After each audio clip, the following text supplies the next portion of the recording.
I feel like we don't tell ourselves the truth. I'm right now speaking to you from the apartment where I wrote this book. Right underneath me was once a Palestinian home. Everybody knows it was a Palestinian home, but it's not called that. It's called a Bayit Aravi, an Arab house, but not the house of an Arab. It's an Arab style house, when actually it was a Palestinian home. And what most people say, even people on the left here, they'll shrug and say, look, war happens. People get displaced. But they don't know the specifics of what happened in this neighborhood.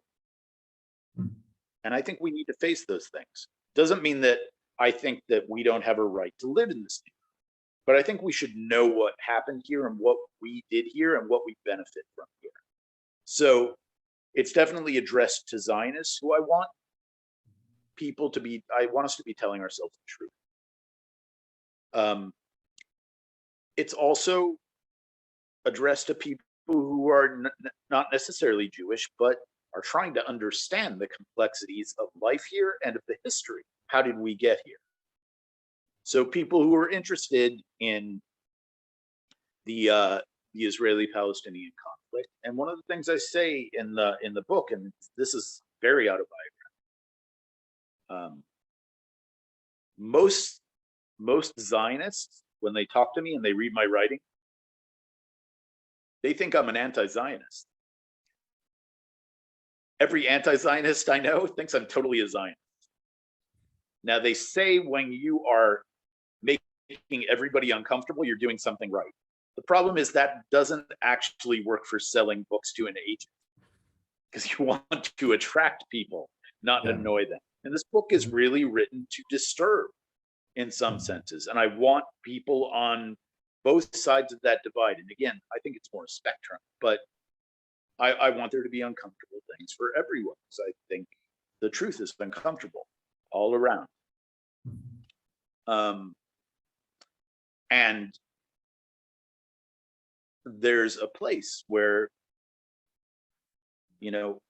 I think readers of this book, half of them are going to think of this as an anti-Zionist treatise dressed up as a novel. I know that there will be readers or people who probably won't read it, but will read a review of it if it is fortunate to get some mainstream reviews, which is not just my hope, it's my intention.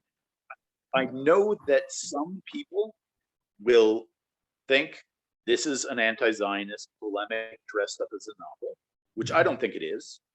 And other people are going to think it's a total liberal Zionist apologetic, sort of excusing things that happened in history, uphold something. And I don't think it's doing that either. But I'm prepared for those responses.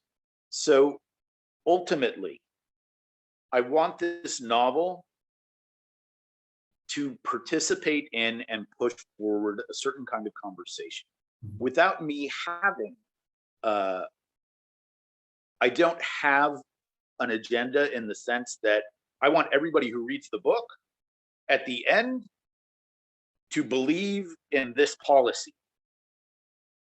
It's not a political treatise. It's not pushing a political platform. I have very developed principles and beliefs when it comes to politics here, but I'm not trying to sell them through the book.